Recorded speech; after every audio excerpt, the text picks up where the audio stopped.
Aujourd'hui, eh bien, nous allons parler justement de culture, mais d'une autre culture, puisqu'on va parler de la maison d'édition numérique. Et pour ça, nous recevons sur le plateau Samuel Bloch, qui lui est le fondateur de cette structure. Bonjour. Bonjour. Merci de venir sur le plateau de Bordeaux TV. Merci à vous de m'accueillir. Avec grand plaisir. Alors donc, vous, votre métier, c'est de rendre intéressant, de rendre ludique des choses qui sont chiantes au départ, c'est ce qu'on va dire, un peu en substance. En tout cas, qui sont considérées comme chiantes par une partie des lecteurs. Je me suis inspiré du ressenti que j'avais pendant la scolarité, des livres qu'on avait de la part des enseignants qui forcément nous intéressaient pas toujours, ou qu'on n'avait pas forcément envie de lire. Et je me suis dit que si on les écrivait autrement, ça pourrait peut-être intéresser plus de gens. Alors, vous vous êtes basé justement, déjà, vous avez commencé avec la Bible à Juju, donc la Bible à Jésus, j'imagine. Alors, ici, sur le plateau, on va pas faire la promotion de tout ce qui est biblique. Nous, on est pour la laïcité, hein, évidemment. Et quand je vous ai posé la question, je dis, est-ce que vous avez écrit ça? J'ai eu un doute à un moment que vous alliez me dire, oui, je suis croyant et je prêche, mais pas du tout. En fait, vous donnez une autre lecture à ce type d'ouvrage. C'est ça, c'est-à-dire que j'ai pas l'intention de diffuser la parole ou de prêcher qui que ce soit. L'idée, c'est que la lecture des évangiles, pour moi en tout cas, c'est quelque chose qui est difficile, qui est pénible.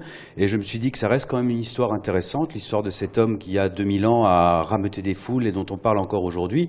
Eh ben, on va la romancer un petit peu, on va garder quand même son message le même, mais le traduire dans un vocabulaire d'aujourd'hui, de nos jours, branché. Voilà, de manière à ce que tout le monde puisse le comprendre et puis qu'il n'y ait pas ces redondances et ce côté lourd, pesant qui incite pas à lire.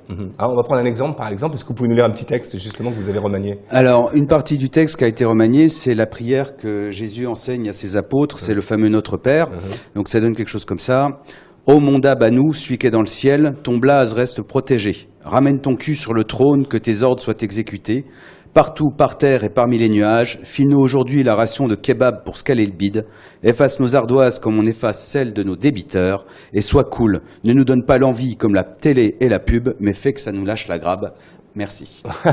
Voilà, donc c'est une bonne synthèse. Je trouve qu'effectivement, donc on arrive dans une lecture qui est une lecture originale. Donc vous réécrivez ces textes-là. Tout à fait. Et vous les diffusez après par le biais du numérique. Alors, ils sont en vente sur les sites Amazon et Kobo pour l'instant. Vous pouvez tout trouver sur notre site internet, donc gled-édition au pluriel.com.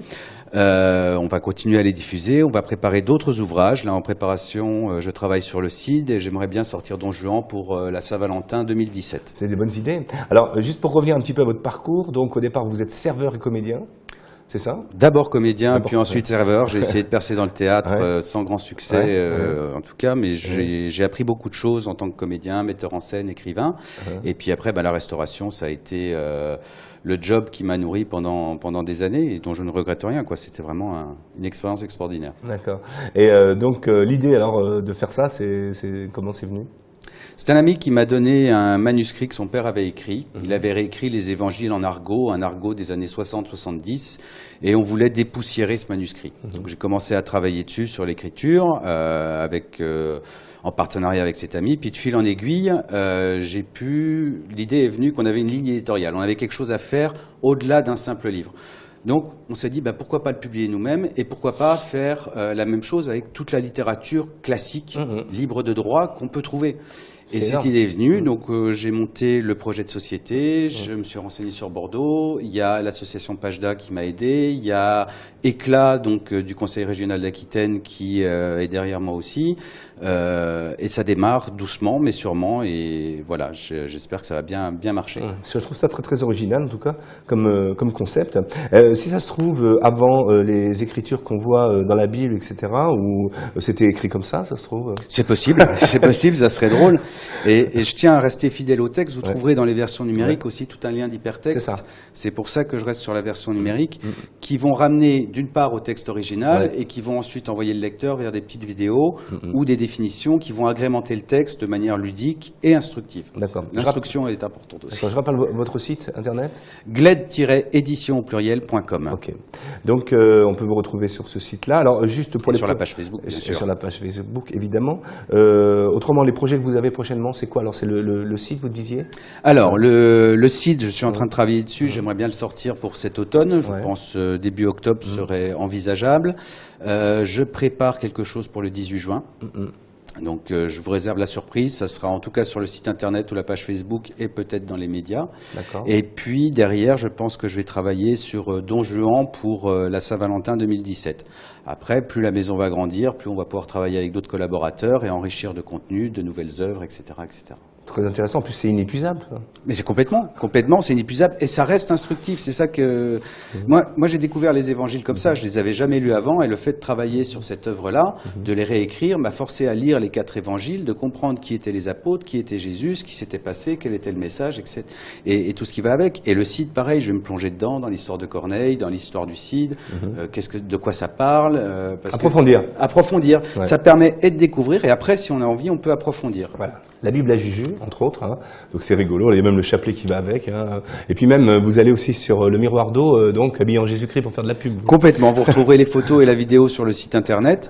Lors de la sortie de la Bible à Juju, donc c'était évidemment le jour de la Pentecôte, l'arrivée de l'Esprit Saint sur les apôtres, et j'ai profité de ça pour me déguiser en Jésus, aller marcher sur l'eau au miroir d'eau de Bordeaux, distribuer du pain et des poissons, et faire tomber l'Esprit Saint sur les passants. Donc c'était du Saint-Émilion, je vous rassure. Parce qu'effectivement, le miroir d'eau, eh bien, on marche sur l'eau, c'est ça le rapport que vous avez trouvé. Et c'est pas exactement. Bravo. Exactement. Merci d'être venu sur le plateau. Merci à vous de m'avoir accueilli. Et puis on vous souhaite une bonne chance. De toute façon, ça va marcher, c'est sûr. Puis en plus, ça vient de Bordeaux en plus, donc. Il n'y a pas de raison. Il n'y a pas de raison. À bientôt. Merci. Alors en attendant de recevoir eh bien justement Laurence Lemaire qui va nous parler économie autour du vin. Alors je me suis un petit peu planté, mais c'est pas grave, c'est normal. Après 3 semaines des épicuriales, on peut nous le pardonner. Nous allons recevoir le chef, Monsieur Xi, bien sûr, Laurent Moujon, bien évidemment, et Liang Cha qui est donc comme je vous l'ai dit, est présidente et gérante de Château Fabrice. Et en attendant, eh bien nous allons regarder l'instant gourmand dont je vous ai pas parlé tout à l'heure, donc je vous parle maintenant avec Franck Uruti et donc qui va nous parler des nouvelles astuces de nutrition avec Virginie, ça c'est sur Bordeaux TV et puis c'est tout de suite en attendant que nos chefs se préparent sur le plateau de Bordeaux TV.